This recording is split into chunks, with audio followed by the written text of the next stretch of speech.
I, 32 male, am not a confrontational person by nature. For 3 years, I thought I was buying a quiet life with my girlfriend, Cassandra, 30. I now realize I was merely funding an occupation of my home and my wallet. We lived together for 2 of those years in a condo I rented long before she was in the picture. I'm a UI/UX designer and work from home, so my space is important. The second bedroom was my office and where I pursued my hobby, painting miniatures. She derisively called it my dork dungeon. Our financial setup was theoretically simple. I made more, so I covered the big expenses like rent and utilities. She was supposed to handle groceries and her own spending. In reality, her card would often mysteriously fail at the grocery store, forcing me to pay. Her personal wants, shoes, brunch, trips with friends, frequently became my financial problems after a few days of her dramatic sighs and hints. I paid for what I thought was peace.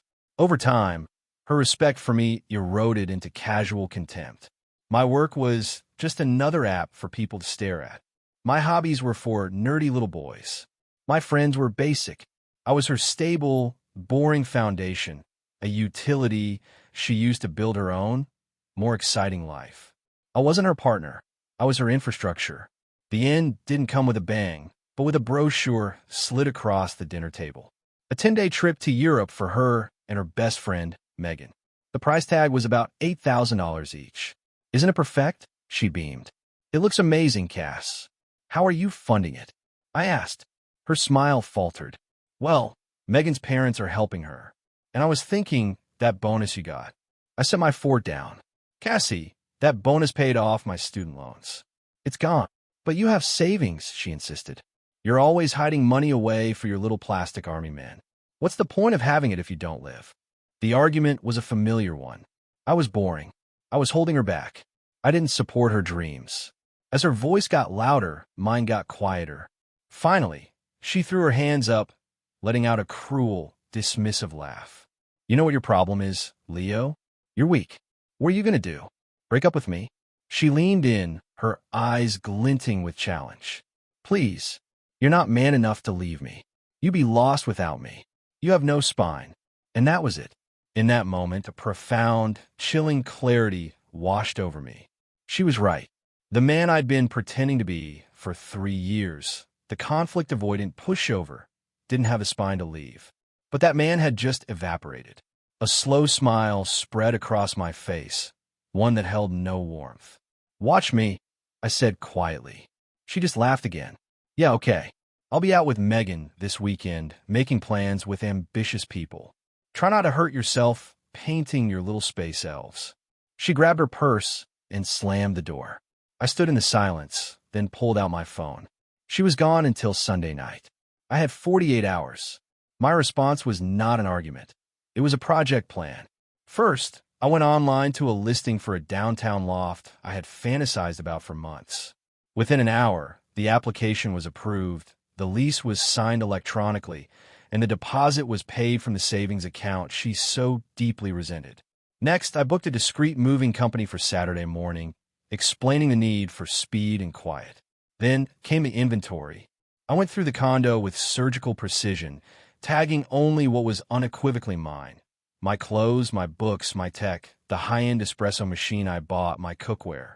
I decided to leave the expensive sofa I'd paid for. Too many tainted memories.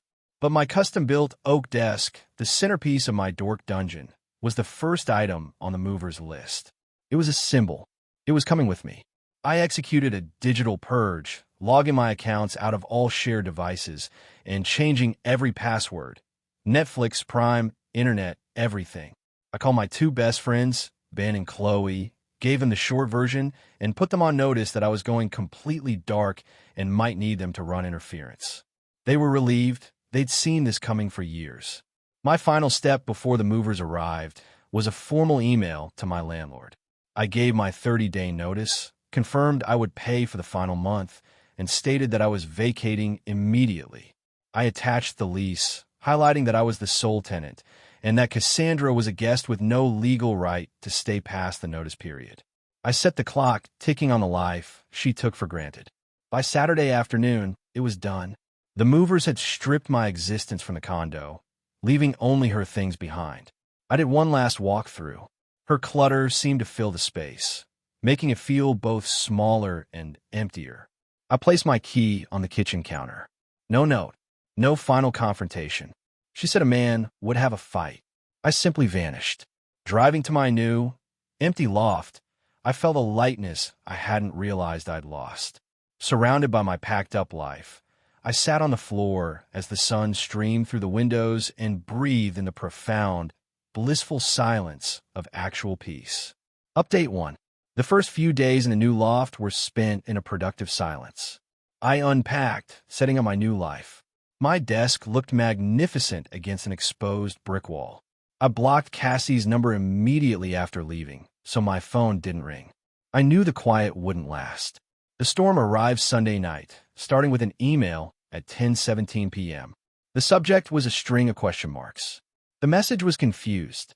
Leo, where are you? All your stuff is gone. Is this a joke? Call me. An hour later, the confusion had curdled into annoyance. She was upset that the espresso machine was gone. By Monday, her emails were a litany of complaints. The Netflix password was changed, the internet was down. It wasn't. I just changed the router password. Her shows on Prime were gone. Each message was a testament to how much of her daily comfort was tied directly to my accounts. The true panic surfaced on Tuesday with an email subject line in all caps. The landlord. Leo, what the hell did you do? There is a 30-day notice to vacate on the door. You can't do that. Where are we supposed to live? You need to fix this now. My mess, right?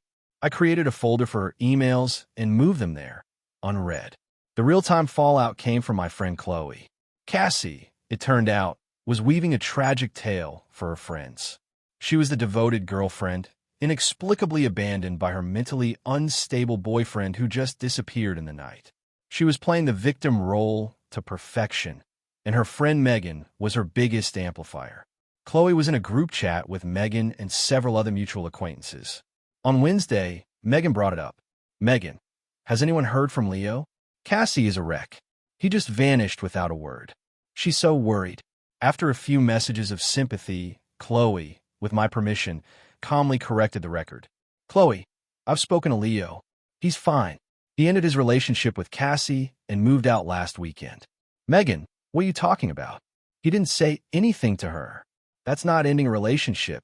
That's psychotic. Qley, the last thing Cassie said to him was that he wasn't man enough to leave her. From what he told me, he decided to skip the drama and just take her at her word. He's asked for no contact. The group chat went silent, then erupted. The story was no longer poor, abandoned Cassie. It was Cassie issued a challenge, and Leo called her bluff. Her carefully constructed narrative had been demolished by a single, factual text. It took less than an hour for that to get back to her. A new email landed in my inbox. The tone had shifted entirely. Subject, you coward. You told Qley. You had your friends announce our breakup in a group chat to humiliate me? After everything I did for you, you left me with an eviction notice and no way to pay for this place. You owe me an explanation and you owe me rent money. This isn't over. She wasn't mourning the relationship. She was furious that she had lost control of the story. On Friday, I made a quiet move. I posted a single photo on my Instagram, a shot from my new couch showing my oak desk bathed in sunlight, a painting lamplit. The caption, new chapter, feels like peace. I unblocked her long enough for it to appear in her feed, then blocked her again. The final message I received that week was a voicemail from a blocked number. Her voice was cracking with rage. You think you can just start over? In a new apartment? Happy? You left me to clean up your mess. This isn't over. You'll have to face me. I deleted it. She was right. It wasn't over, but the next round would be on my terms. Update 2. With the move-out deadline looming and her public image shattered, Cassie's campaign of harassment escalated from emotional appeals to desperate, dirty tricks. The first attack came via her mother, Diana. An unknown number from my hometown area code rang one afternoon. I answered cautiously. Leo, honey? It's Diana, she said, her voice thick with fake concern. Cassie is an absolute wreck. You can't just abandon her like this. You'll make her homeless. She loves you. Diana, with all due respect, my relationship with Cassie is over, I stated calmly. I paid the rent for the full 30-day notice period. She's had plenty of time to make other arrangements. The pretense of worry vanished. Responsibility? She scoffed. You have a responsibility to the woman who invested 2 years in you. You can't just throw her out because of one little fight. You owe her. Invested in me. Like I was a startup. My decision is final, I said, my patience gone. Please don't call me again. I hung up and blocked the number. Her next move was a vague booking smear campaign on social media. She posted sad, black and white selfies with captions about betrayal and heartbreak, trying to reclaim the victim narrative. I refused to engage. My only response was to live my life. I posted a picture of myself out with Ben and Qley, all of us genuinely laughing. The contrast between her curated misery and my authentic happiness spoke for itself. The final, most calculated ploy came a week before she had to be out of the condo. A text arrived from an unknown number. It's Cassie. I'm packing and I can't find something. It's an antique music box my grandfather gave me before he passed away. It plays Claire de Lune. It's the only thing I have of his. I think it got packed in your boxes by mistake. I need to come over and look for it. Please, Leo. It's irreplaceable. It was a brilliant, cruel lie. Her grandfather had passed away when she was a toddler. She had once told me she had nothing of his to remember him by. She had invented a priceless, sentimental artifact to create an emotional checkmate. If I refused, I was a monster. If I agreed, she would be inside my new home, ready to unleash a firestorm of manipulation. She thought she was playing chess. She didn't realize I had already tipped over the board. I didn't text her back. I opened my laptop and composed an email, sending it to the address she'd been using. Subject: regarding your missing property. Cassandra, I am in receipt of your text alleging that a valuable music box from your late grandfather was packed with my belongings. To be clear, I do not have a music box. My move was handled by professionals, and I personally supervised to ensure none of your property was taken. Given the alleged sentimental and monetary value of this item, its disappearance is a serious matter.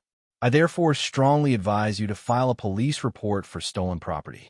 You should provide the investigating officer with a detailed description of the item, its value, and any proof of ownership you may have. Once you have a case number, please have the officer contact me directly. I will cooperate fully with any official law enforcement inquiry and will consent to a search of my property with the proper legal authority. This is the only way this matter can be resolved. I will not be engaging in any personal communication with you, nor will you be permitted in my residence. This is my final communication on this or any other subject. Any further attempts to contact me directly will be documented and treated as harassment. Sincerely, Leo. I hit send. Her trap was sprung, but it had clamped down on her own leg. She couldn't file a police report for an item that didn't exist. She couldn't force a confrontation. My calm, procedural response had stripped all the emotion from the situation, leaving her powerless. The result was immediate and profound. Total, absolute silence. Final update. 6 months have passed since I sent that final email. The silence it bought has been the greatest return on investment of my life. The drama is over, and I've pieced together the aftermath of Cassie's choices from the periphery. The 30-day notice expired, and reality hit her hard. She had held out to the last minute, apparently believing I would cave and rescue her. I didn't. She was forced to sell most of her possessions, including the sofa I'd left, for a fraction of their worth to afford a storage unit. Her first stop was crashing with her friend Megan. That arrangement imploded within 2 months. Cassie treated Megan's home like a hotel and Megan like a therapist, paying for nothing and contributing only constant complaints about how I had ruined her life. The same entitlement that drove me away quickly eroded her oldest friendship. Megan eventually kicked her out. After burning that bridge, Cassie was out of options. She had to pack her remaining things and move back to her hometown, back in her childhood bedroom in her parents' house. The last I heard, she was working a part-time retail job she hates, and her social media has become a bitter monument to her victimhood, filled with posts about fake friends and a cruel world. There has been no self-reflection. In her story, she remains the blameless heroine whose life was destroyed by me. The consequence she never anticipated was the loss of her image.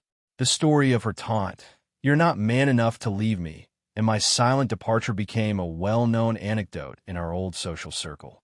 She was no longer the glamorous, untouchable woman. She was a cautionary tale about taking people for granted.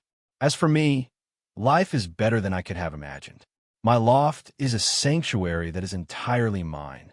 My hobby flourishes in a space free of judgment. I even won an award in a local painting competition. I've reconnected with old friends and am dating someone new, a woman who finds my passions interesting, not pathetic. My revenge was never loud or explosive. It was quiet and methodical.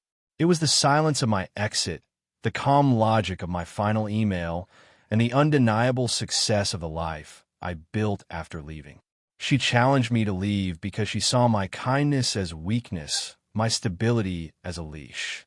She genuinely believed I was too dependent and spineless to function without her. The greatest satisfaction is knowing I didn't just leave. I proved her entire perception of me wrong. I surgically removed myself from her life and left her in a vacuum that collapsed under the weight of her own character. She didn't just lose a boyfriend. She lost the comfortable, subsidized lifestyle she had mistaken for her own. Every evening, when I sit at my oak desk in my peaceful home, I feel a sense of profound rightness. I finally got my spine back.